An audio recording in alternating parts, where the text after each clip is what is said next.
Bismillah Bismillahirrahmanirrahim. Dear viewers, please subscribe the channel and press the bell icon.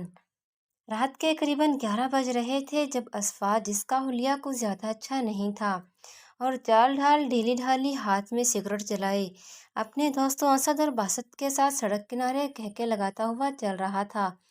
यार, अफसोस ये है कि आज अपनी अय्याशी का पैसा जुए में हार दिया, नहीं तो आज भी मस्त रानी होनी थी, कोई ना कोई मिल ही जाती।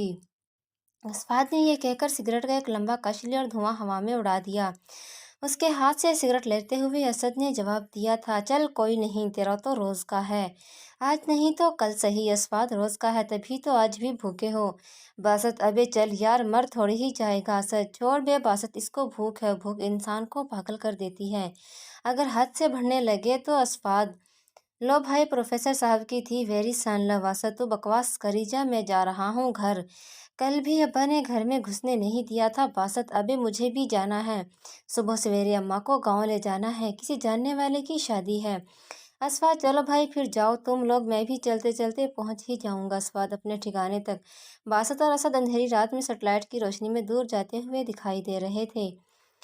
असफाद कच्ची सड़क की तरफ मुड़ गया जहाँ से रास्ता इसके घर को जाता था। वो इसी रास्ते पर कोई 2-3 मिनट चला होगा कि रास्ते में खड़ी किसी ट्रेले से टेक लगाकर खड़ा होकर सिगरेट निकाल के जला ली। यहाँ काफ़ी अंधेरा था, कुछ रोशनी पक्की सड़क और कुछ इर्द गिर्द के घरों से इस रास्ते पर पड़ रही थी, और ट्रेले से थोड़ी दूरी पर एक कब्रिस्तान था जिसके गिर्द पुरानी कांटेदार तार लगी हुई थी, जिसको तोड़कर लोगों ने जगह जगह से अंदर जाने का रास्ता बना रखा था। सिगरेट जलाकर असफाद फिर इसी रास्ते पर चल पड़ा और अपनी ही धुन में अपने आप से बातें करता हुआ जा रहा था कि अचानक किसी पत्थर पर पत्तों के गिरने की आवाज़ आई। असफाद ने इधर उधर देखा, कोई नहीं दिखा, तो फिर ज़मीन की तरफ निगाह फेरी। कच्ची सड़क से थोड़ी दूरी पर 2 कब्रें छोड़कर तीसरी कब्र का कुतबा ज़मीन पर गिरा हुआ था। असफाद इसकी तरफ बढ़ा। यार, तुम लोगों को मरकर भी सुकून नहीं है? ये नहीं कि एक बेचारा आदमी ख्वाहिशात का कत्ल करके घर जाने की कोशिश कर रहा है तो इसे जाने दो। असफाद कब्र के बिल्कुल पास आकर खड़ा हो गया और कुतबा उठाकर कब्र पर रख दिया। पहले तो इसने ध्यान नहीं दिया था, लेकिन मुड़ते हुए इसकी नज़र पड़ी तो कब्र एक तरफ से खास तौर पर टूटी हुई थी। इन दिनों बारिश का मौसम था और कब्रिस्तान में पानी भी ठहर जाता था, तो शायद इसी वजह से कब्र काफ़ी ख़राब हो रही थी। और ऐसे भी एक बार इंसान मर जाए तो सिवाय शुरुआती कुछ दिनों के कौन किसी को याद रखता है और कौन जाता है मिट्टी के टेलों पर दिल बहलाने। असवाद अभी कब्र की तरफ ही गौर कर रहा था कि इसकी नज़र इस कुतबे पर पड़ी, जिस पर कुछ यूँ तफसीलात दर्ज थी। असवाद ने पहले तो कुतबा उठाया, वापस अपनी जगह पर रखा और आगे बढ़ गया, लेकिन 2-4 कदम चलने के बाद वो यकदम पीछे की तरफ मुड़ा और कब्र के पास आ गया। इसने दोनों हाथों से कब्र को टूटी हुई जगह से उखाड़ना शुरू कर दिया, और ये सब इतनी तेजी से कर रहा था कि इसकी सांस फूल चुकी थी। वो कुछ लम्हों के लिए रुका और फिर एक तरफ बढ़ के अपने गिर्द आलूद बेलचा उठाया और थोड़े से वक़्त में सारी की सारी कब्र खोल दी। और जैसे ही इसने कब्र से आखिरी सिलनुमा पत्थर हटाया तो वो कब्र में उतर गया। इसकी दरिंदगी, शफ़ाफ़ हैयत और होश इसकी आंखों में अब झलकने लगी थी। इसने मुर्दा जिस्म से कफन खींचा और उठाकर कब्र से बाहर फेंक दिया। वो एक बेजान मुर्दा जिस्म के से ऐसे लिपटा कि इसे खुद को भी होश ना रहा कि वो क्या कर रहा है। कब्रिस्तान की इस खामोशी में कब्र से बाहर सिर्फ इसकी सांसों की आवाज़ थी। मज़ाहमत करने वाला कोई भी ना था। सारी रात भी अगर असफाद चाहता तो अपनी होश की आग को ठंडा कर सकता था, लेकिन शायद खुदा को इस मुर्दा शरीर पर रहम आ ही गया। एक शख्स कच्ची सड़क से गुजरते हुए सफ़ेद कपड़ा और मिट्टी देखकर डरते हुए इस तरफ आया। असफाद को खबर भी ना हुई कि कोई इसे देख रहा था। एक शख्स को और कुछ ना सोचा तो इसने वहीं ज़ोर ज़ोर से चिल्लाना शुरू कर दिया। कुछ ही लम्हों में पास के 2-3 घरों से कुछ मर्द हजरात घरों से बाहर निकल आए। असफाद को जैसे ही ये सब समझ में आया, वो वहाँ से बाहर को भागने के लिए लपका और भागने की कोशिश करने लगा, लेकिन वो काफ़ी बेहाल था और बाहर निकलकर थोड़ी दूरी पर गिर पड़ा। उस शख्स ने भी इसको पकड़ने की कोशिश की और फिर वो सब लोग इसके गिर्द जमा हो गए और वो ज़मीन पर ही पड़ा रहा। एक जवान शख्स जो पढ़ा लिखा मालूम होता था, उसने कफन की वो चादर उठाकर कब्र पर बिछा दी और पुलिस को बुलाने का मशवरा दिया। जल्द ही वहाँ कब्रिस्तान में पुलिस पहुँच गई।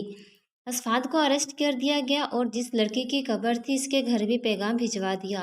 اس گھر قبرستان سے کافی دوری پر تھا اور اس کے بھائی باپ کو سہارا دیتے ہوئے بالآخر یہاں لے پہنچے اور باپ نے یہ سب دیکھ کر واویلا شروع کر دیا۔ ہائے، ہم غریبوں کو قبر میں تو سکون سے چھوڑا ہوتا، زندہ تھی تو ڈر ڈر کے جی رہا تھا کہیں عزت پر کوئی حرف نہ آ جائے۔ مر گئی تو سوچا عزت کی موت ہے، لیکن کسی درندگے نے قبر میں بھی نہ بخشا۔ بیٹا اتنی عمر کا نہ تھا، وہ باپ کو ہی سنبھالنے کی کوشش کر رہا تھا۔ ایک پولیس والے نے بھی آگے بڑھ کر حوصلہ دیا۔ اتنے میں ایمبولینس کے سیرن کی آواز سنی اور ایک ایمبولینس پاس آ کر کھڑی ہو گئی۔ اس کے پیچھے ہی ایک پولیس کی وین بھی آئی جس میں سے دو لیڈی کانسٹیبل اتری اور سیدھی قبر کی طرف آئی۔ ایمبولینس سے سٹریچر لایا گیا اور لڑکی کے مردہ جسم کو ڈھکتے ہوئے پوسٹ مارٹم کے لیے لے جایا گیا۔ لڑکے کے باپ اور بھائی بھی پولیس کی وین میں بیٹھے اور چلے گئے۔ صبح ہو چکی تھی، سورج کی روشنی چاروں طرف پھیل رہی تھی۔ گاؤں والوں میں بھی یہاں وہاں باتیں ہو رہی تھی۔ اسفاد کے گھر والوں کو بھی اس کی اس گھٹیا حرکت کی خبر ہو چکی تھی۔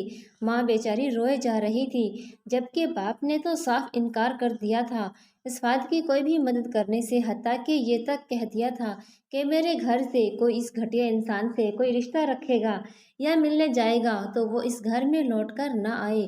وہاں دوسری طرف لڑکی کے گھر والے کئی گھنٹوں سے میت کے ملنے کا انتظار کر رہے تھے تاکہ دوبارہ سے غسل دیں اور کفن دفن کا انتظام کریں۔ وہ وہیں پڑے رہے بلال شخص کا جس نے پولیس کو اطلاع کی تھی، دونوں باپ بیٹے کی دیکھ بھال کرتا رہا۔ اگلے دن دوپہر میں لڑکی کا مردہ جسم ان کو سونپا گیا اور وہ اس کو گھر لے کر آ گئے۔ لڑکی کی ماں کا انتقال ہوا اس کے بچپن میں ہی ہو چکا تھا اور محمد افضل کے صرف 2 بچے تھے۔ گاؤں کی عورتیں بغیر کہیں اس کے گھر پہنچ گئی۔ گھر کافی چھوٹا تھا، مشکل سے صحن میں چند لوگوں کی جگہ ہو گئی۔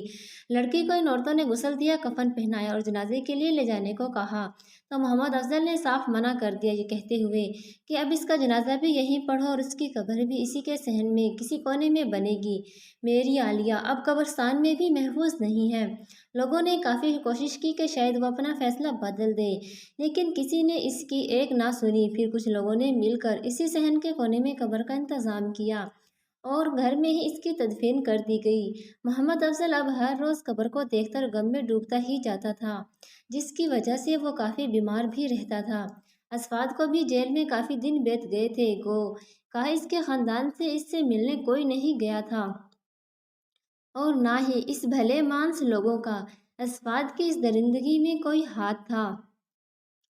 لیکن لوگوں کے تانے اور گالیاں ان کو خوب پڑ رہی تھی۔ کچھ روز بعد گاؤں کا وہ بھلا جوان پولیس کے ہمراہ محمد افضل کے ہاں آیا۔ وہ شخص اصل میں ایک وکیل تھا۔ وہ یہاں محمد افضل سے اس کی بیٹی کے مردہ جسم کے ساتھ کی ہوئی زیادتی کے خلاف کیس درج کرنے کی بات کرنے آیا تھا، لیکن محمد افضل نے صاف انکار کر دیا۔ پاس کھڑا بیٹا غصے سے چلایا تھا، لیکن ابا، ہم اس درندے کو جانے نہیں دے سکتے۔ وکیل صاحب آپ کیس لڑیں، میں اس کو پھانسی دلوانا چاہتا ہوں۔ محمد افضل نے بیٹے کی بات کاٹ کر کہا، یہاں زندہ لوگوں کو تو انصاف ملتا نہیں، مردہ جسم کا کون انصاف کرے گا؟ یہ انصاف صرف میرا خدا ہی کر سکتا ہے۔ میں نے یہ سب اس ذات پر چھوڑ دیا کیونکہ میرے پاس نہ اتنا پیسہ ہے نہ جان کہ قانون کے انصاف کی مدد میں خرچ کر سکوں۔ وکیل صاحب آپ بھلے آدمی ہیں، اللہ بھلا کرے گا آپ کا۔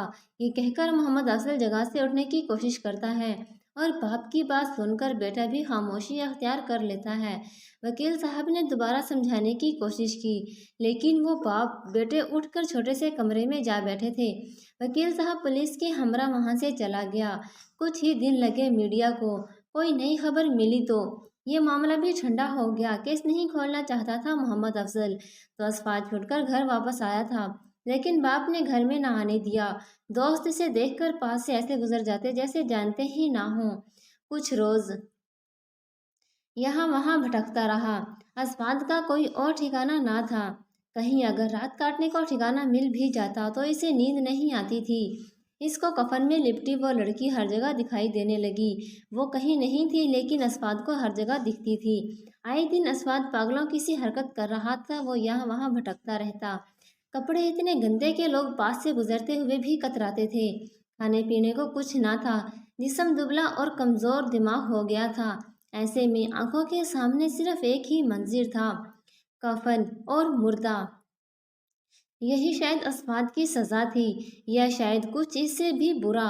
असफाद कुछ दिन एक मज़ार पर लावारिस पड़ा रहा, फिर खुद को घसीटते हुए शाम के वक्त अपने घर की तरफ जाती सड़क पर निकल गया। वह कितनी बार गिरा और फिर उठा, फिर एकदम धड़ाम से वो गिरा और इसकी आंखों के आगे अंधेरा आने लगा। और लेकिन इस अंधेरे में इसको अपना हर गुनाह साफ दिखाई देने लगा था, और कानों में कुछ लोगों के चिल्लाने की आवाज़, अरे भाई, कोई बंदा इस गंदे नाले में गिर गया है। सारे मंजर आंखों से ओझल होने लगे। आखिरी बार इसने इस मंजर को सोचा था जब वह एक मुर्दा जिस्म से लिपटा दिखाई दिया। कुछ वक्त की मुसलसल कोशिश के बाद लोगों ने असफाद को बाहर निकाल दिया। अरे, ये तो वो असफाद है जिसने पिछले दिनों एक मुर्दा लड़की के साथ जिना किया था। यहाँ वहाँ सब लोग यही बातें कर रहे थे, लेकिन अब असफाद तो खुद एक मुर्दा जिस्म था और कुछ नहीं। नाज़रीन, अगर वीडियो पसंद आई हो तो इसे लाइक और शेयर करना मत भूलना। हो सकता है हमारे एक शेयर से किसी दोस्त की ज़िंदगी संवर जाए। अगर वीडियो पसंद आई हो तो ज़रूर ज़रूर ज़रूर शेयर करना।